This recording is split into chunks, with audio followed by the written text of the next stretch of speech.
All right, it is now 4 minutes to the top of the hour. That is 2 p.m. How's your lunch going, by the way? Oh, Instagram. Remember, this is the Lunchtime Express with me, George Mark. Ronchage. And today we're talking about halafu pia tukaongelea kiasi pia kuhusu content za handbags. And I'm pretty sure even the one if we could be carry if it could be possible for us to carry handbags, I think wanaume wangekuwa na vitu hata weird zaidi. To be honest, I think 9x9 for men, yeah, we might not be carrying purses, but we have pockets. So sometimes guys carry the weirdest things in their pockets. What's the weirdest thing you've ever seen, like in a guy's, like a friend's pocket, or by mistake, and then the weirdest thing? What were them days? Mimi naweza sema ni half-eaten bone.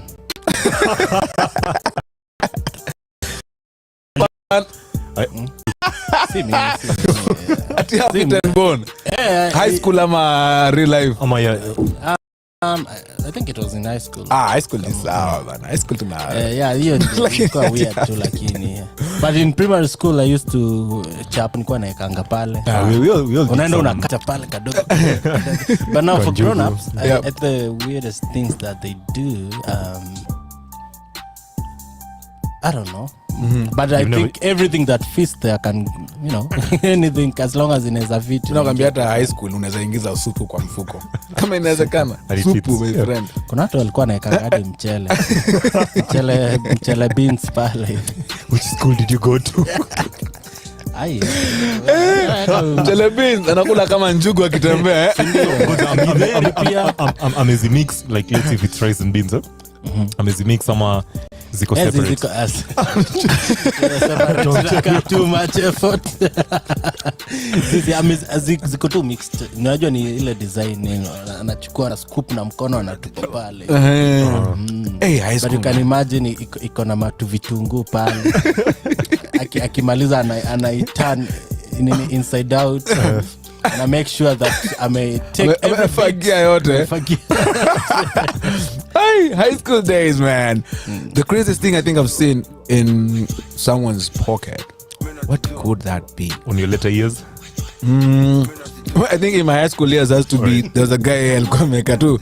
Mimi anasema kuna mtu alikuwa ameka tu kiugali kikubwa kwa mfuko. This guy was walking, man. Unaona kuna kitu imefura. Like, hey, what is that? Unaona tu mtu anachuna kakitu tu akitembea pole pole going for the preps. So life is just like that. Like giving like those famine in the school, man. Hey, but unajua high school, man, how high school is not.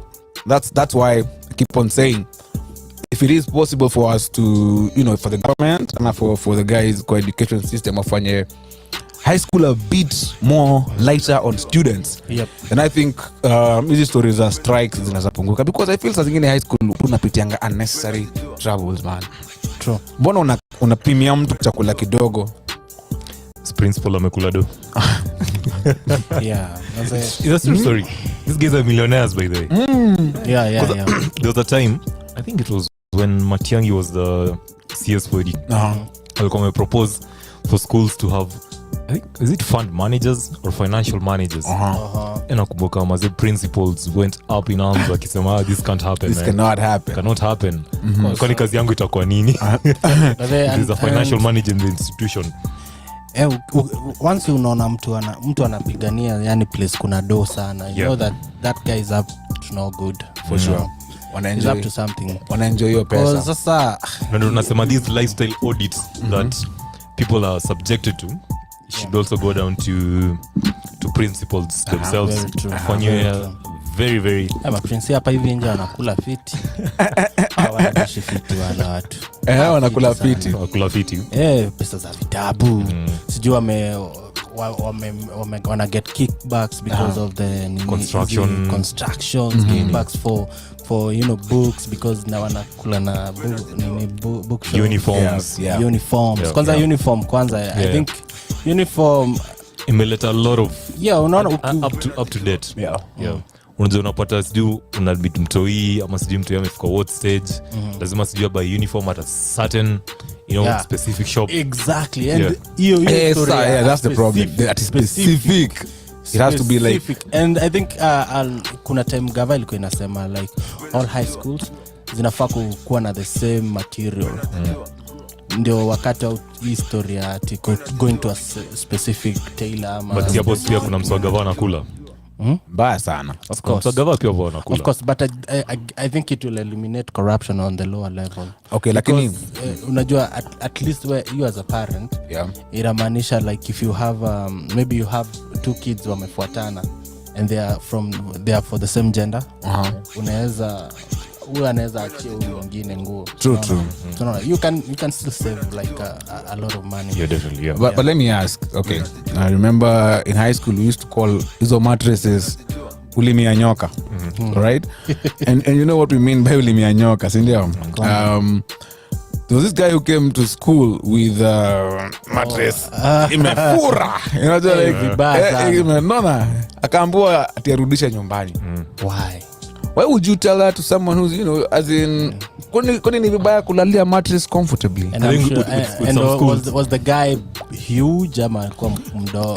Alikuwa tu just a kawaida. Unajua high school kupata mtu huge. It was a big ass. But unajua ma form 1 wakiingia wewe. Tumetoka kabla wapitie system. But I think for high schools who do that is to maintain some sort of equity. You know, the kids that come from, you know, underprivileged backgrounds. Okay. Unapata kuna mse amekuja ana come from a very well background, anajiweza nini, anakuja na vitu zingine kalikali. Then there's another guy who haezani. Yeah. So, you know, if you're young,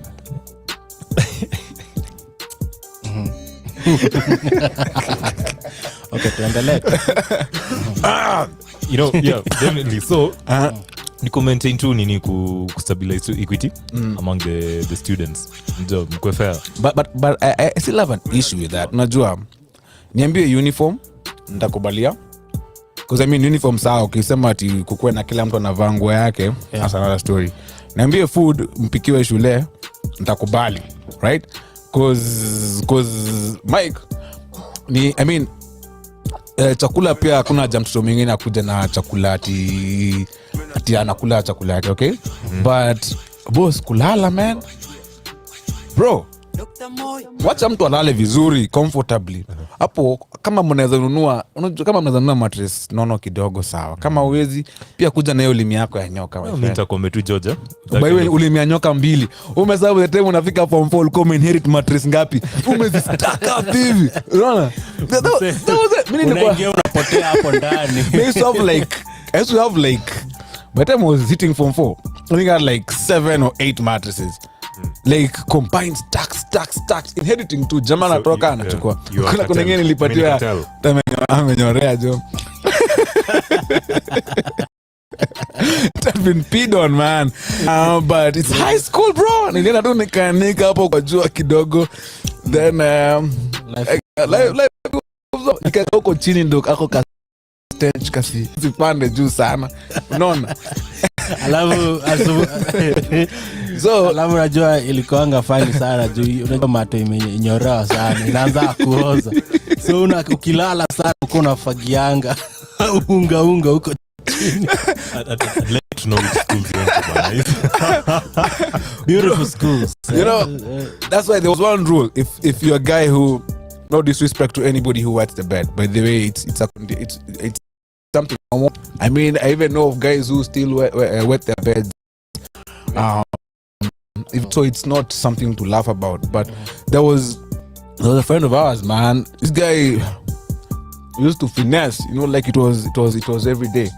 But I really liked how Ali handled your situation, and that's why I want to shout out everybody. If you're in high school and you're going through that, sisikia aibu, there's nothing wrong. The whole idea is as long as umeifanya, you know, peleka mattress nje, sindio? Take a shower, and then life moves on, man. It's not a big deal, right? But me, I still argue and I still believe that mtoto akuwe comfortable shule kidogo. Si kila saa bro, siku ya nyama ni siku moja, siku ya matunda ni siku moja. And they all need, you know, you're in your adolescent teen years, meaning that's when you're growing like the most. that's when your body needs all the vitamins, all the energy that it can get. So I feel like we also need to give it a closer look. Strike a balance, Yeah, as in kids need fruits. Najua, you know of a school where watu wanakula matunda, najua like machungwa moja, my friend. the whole term. All time ni jela tena moja a week, bro. You know? But you see, what schools need to do right now, even the stakeholders, times are changing. Yeah. And I remember during our times, we didn't have, let's say, access to technology, the kind of things. So we need to adapt to change as it comes. So phones maybe should be allowed in school? Tricky. Because italeta najua kuna wasa wako nazo. For sure. Yeah. Illegally according to the school rules. Najua pia you can't go to a certain school and start, coming up with your own rules. True. And all that. But neza sema tu, they can do a whole, let's say, different things to maintain the current status of change, of tech, of nini, vitu zote kuempower toi. Because I remember even our times, if it's doing drama, nini, unakani kama maze, you're not serious with studies, doing nini. So right now, the teachers that are in our high schools, neza sema ni our age. Yeah. So ani watu wanafaa kuwa wanaweza ku-embrace change, wanaweza ku-encourage talent. True.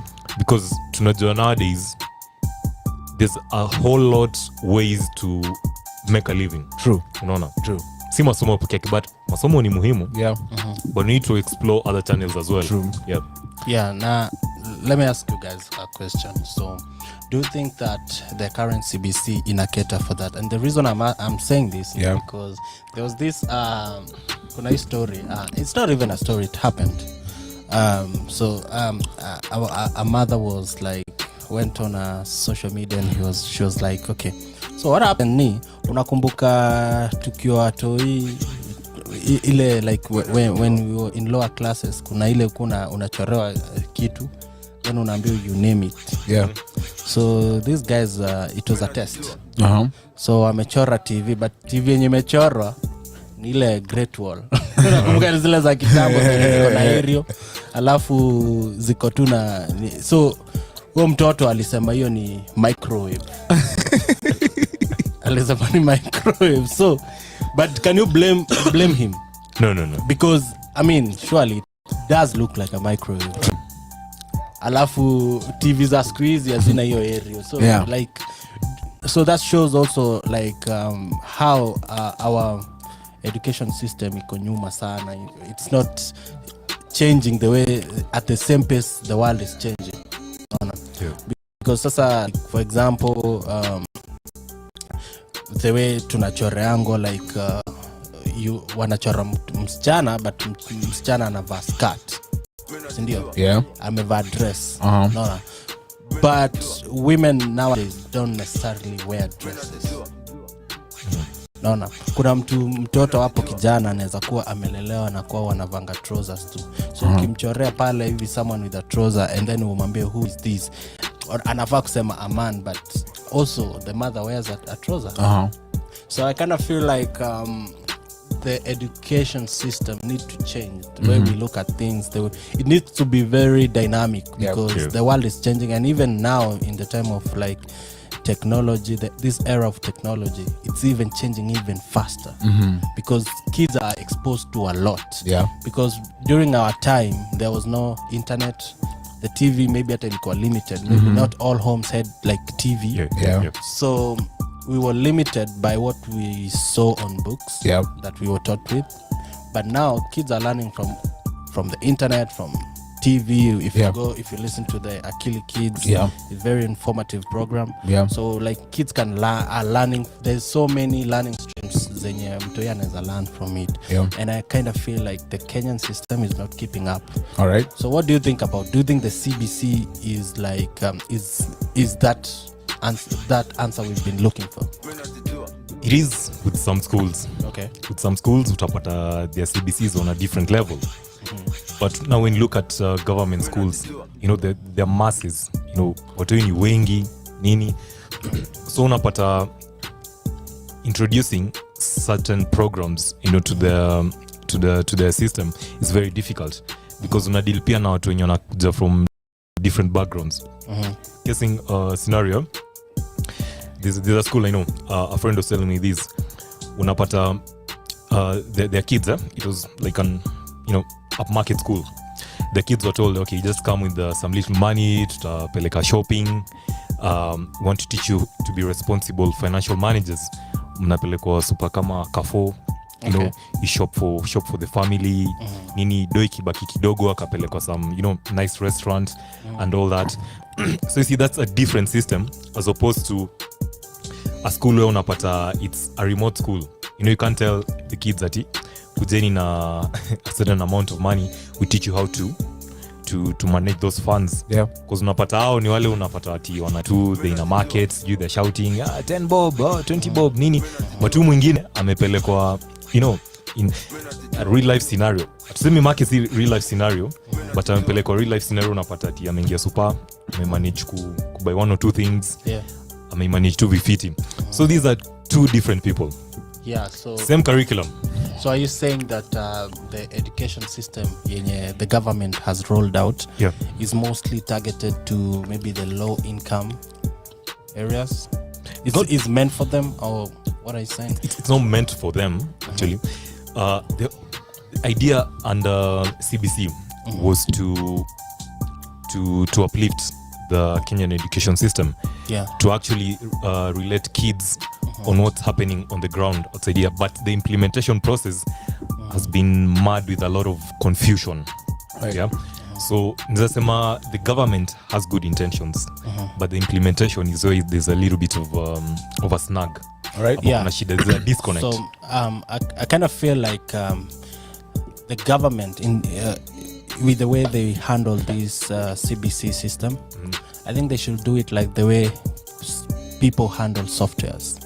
After every 1 year there's a different version being rolled out. No, there should be like an upgrade of so that the books that you use this year are not the books that you use next year.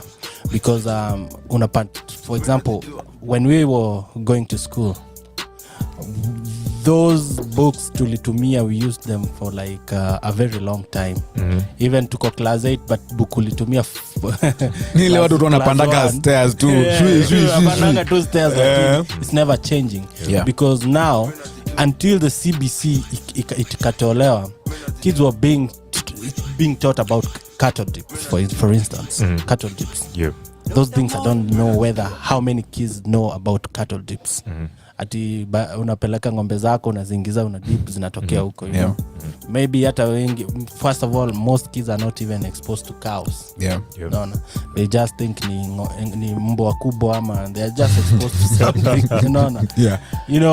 But so I kind of feel like the way it should be handled, it should be updated the same way you'll update a software. All right. Because for example, if you think about like a software like the AI ChatGPT, we're already in ChatGPT 5, and the first trial ChatGPT was rolled out like a few months ago.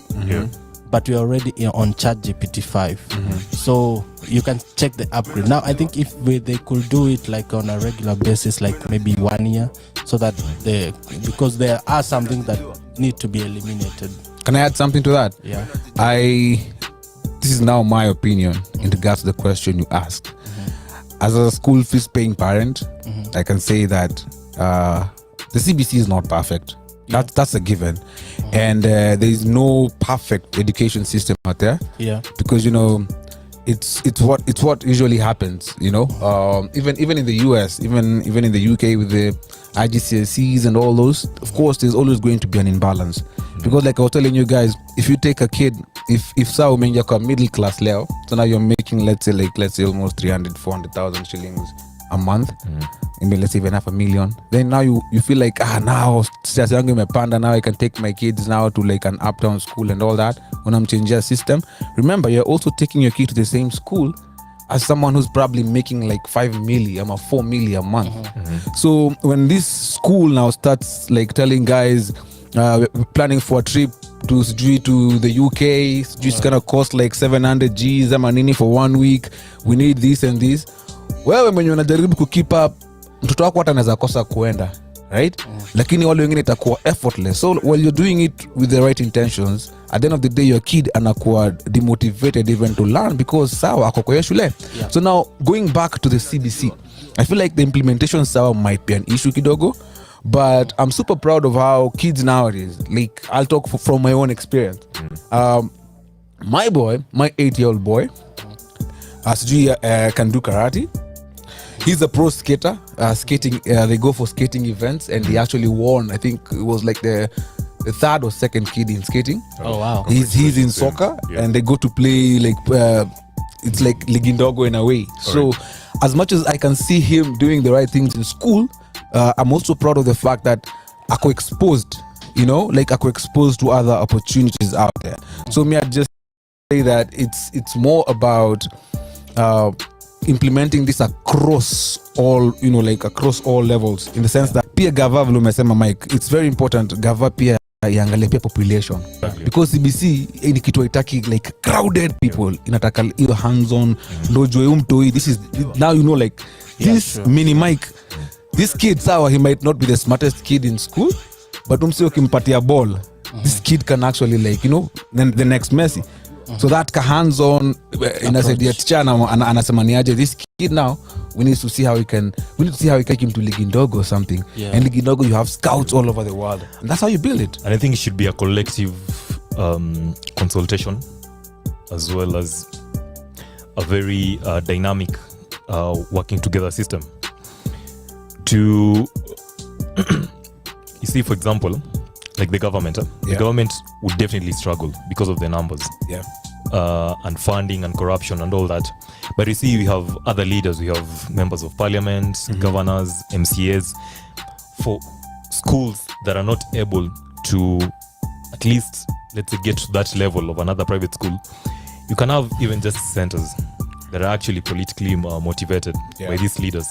We can have centers, we can have hubs and all that, where school-going kids at a time, your weekend, they would actually go to those centers and say, okay, fine, I want to hone my skills in this certain area and department. If the government really cannot enforce everything that they want to in particular schools. Agreed. All right, now it is exactly 18 minutes past 2 p.m. on 16th day of May. It has been an amazing Tuesday hanging out with you on the Lunchtime Express.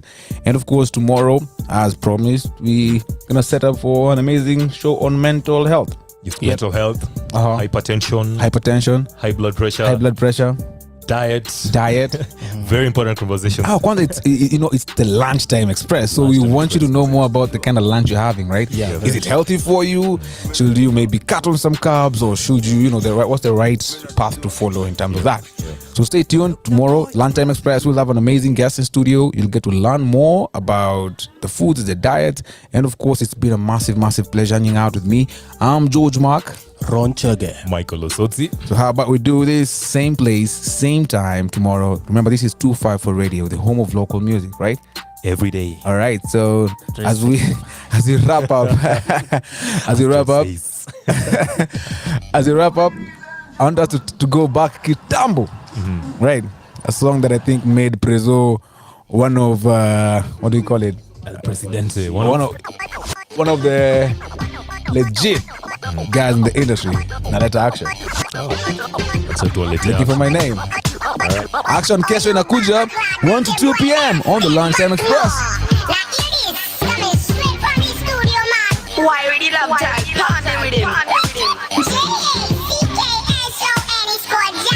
Looking for my name for Jack. Toka Kenya hadi Bongo naleta action. Mamazi wakiulizwa what I mention.